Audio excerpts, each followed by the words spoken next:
नमस्कार दोस्तों, कैसे हैं आप सब? मैं महेश पाल आपका स्वागत करता हूँ। जैसा कि आप सभी को पता है, न्यू ईयर स्टार्ट हो चुका है। न्यू ईयर के ही लगभग 8 दिन आज को मिला कर के निकल चुके हैं और सभी ने अपने-अपने तरीके से न्यू ईयर रिज़ॉल्यूशंस लिए हैं। न्यू ईयर रिज़ॉल्यूशन एक्चुअल में क्या है? बेसिकली आप अपने आप को और ज़्यादा प्रोडक्टिव और ज़्यादा बेहतर बनाने के लिए कुछ ऐसे कामों को अपने एनलिस्ट करते हैं जिनको कि आप करना चाहते हैं, बट समहाउ आप उनको कर नहीं पाते थे या फिर जो आपके दिमाग में होते हैं, लेकिन कंडीशंस ऐसी रहती है कि आप उन्हें कर नहीं पाते। अब रिज़ॉल्यूशन तो देखिए बहुत ज़्यादा ज़रूरी है। It is not required to tell everything to everyone. ये रिज़ॉल्यूशन इस तरीके से नहीं होते हैं कि आप सभी को गाते हुए जा रहे हैं, आप बता रहे हैं। ये एक मेंटल प्रिपरेशन है आपकी खुद के लिए।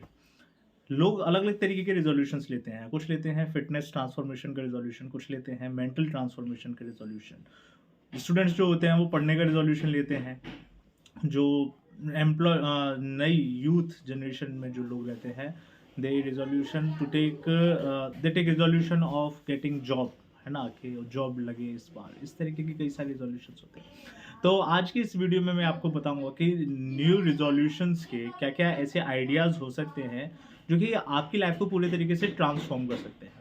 तो देखिए दोस्तों, इतनी सारी चीज़ें सोचने के बाद में मैंने कुछ ऐसे 8 बेसिक प्रिंसिपल्स एनलिस्ट किए जो कि बहुत ज़्यादा ज़रूरी हैं ट्रांसफॉर्मेशन के लिए। देखिए, ट्रांसफॉर्मेशन किसी भी तरीके से हो।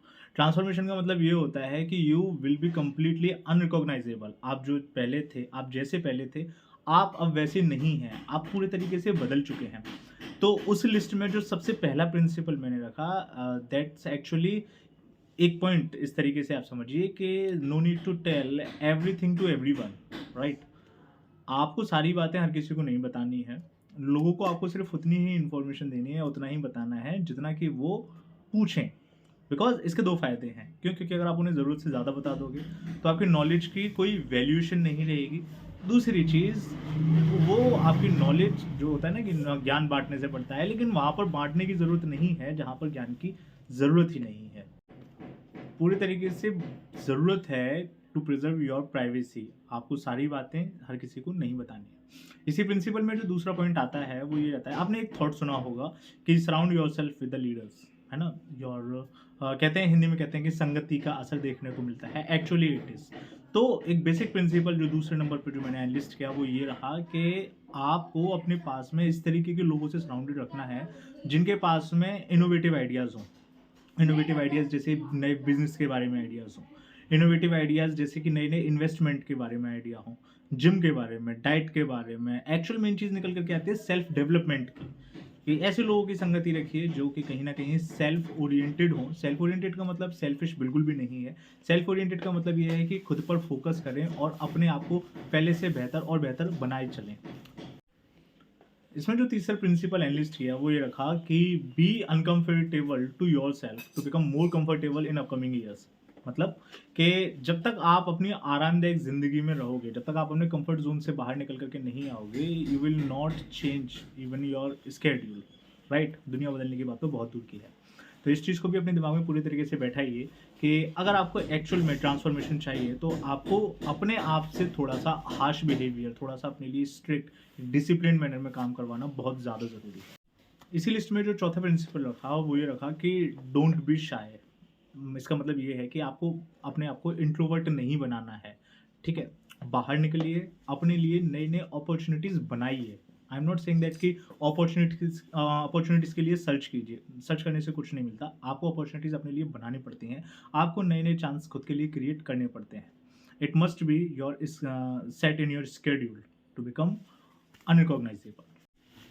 नेक्स्ट प्रिंसिपल जो इसमें एनलिस्ट किया वो ये रहा कि don't chase the money, right? Chase the freedom having money.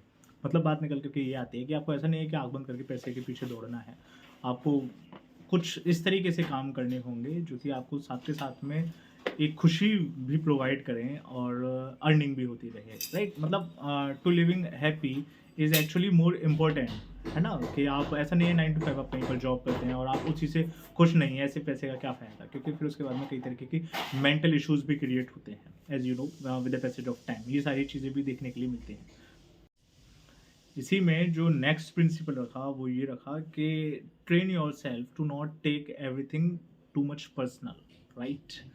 This will prevent 99% of your mental issues. Actually it is, आप अगर हर चीज़ को पर्सनली ले लेंगे, हर चीज़ को अगर आप उस तह तक जा करके देखेंगे कि ना जी मुझसे ऐसा क्यों कहा, मुझसे ही ऐसा क्यों कहा, मुझसे ही ऐसा क्यों कहा जाता है, तो डेफिनेटली ये आपको अननेसेसरी प्रॉब्लम्स में डाल करके रखेगा, जो कि आपकी ओवरऑल हेल्थ के लिए अच्छा नहीं है।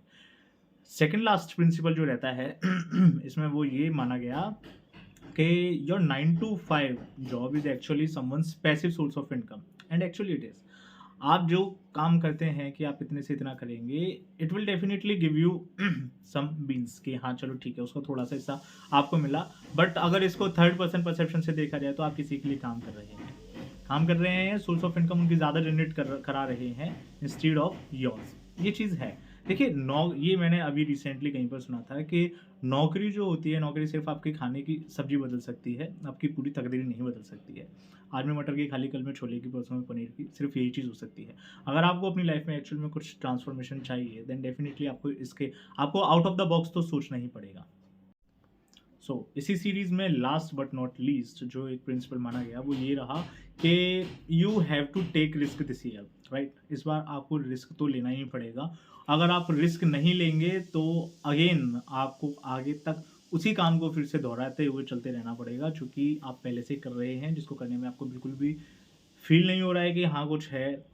Means you must enjoy the life. Life must not be a burden for you ना। बोझा नहीं है, झेलना नहीं है। ऐसा नहीं है कि सिर्फ काटना नहीं है भाई, जीना है। दोनों चीज़ों में अंतर होता है। So this is all from my side. Hope आप लोगों को वो सारी चीज़ें समझ में आई होंगी जो मैंने एक्चुअल में बताई हैं। देखिए ये सारी की सारी चीज़ें पता सभी को हैं, बट चीज़ें सिर्फ वही वाली निकल करके आती है कि शक्तियों का अंदाज़ा हनुमान जी को भी था, लेकिन जामवंत की ज़रूरत थी उनको ये अंदाज़ा कराने के लिए कि हाँ जी वो कितने ज़्यादा पावरफुल हैं, कितने ज़्यादा शक्तिशाली हैं। मैं शायद होपफुली मैं आपके लिए वही काम कर जाऊँ। So this is all from my side. Hope you enjoy the session, and information आपको उसी तरीके से मिली होगी जिस तरीके से यहाँ से डिलीवर हो रही है। Thank you.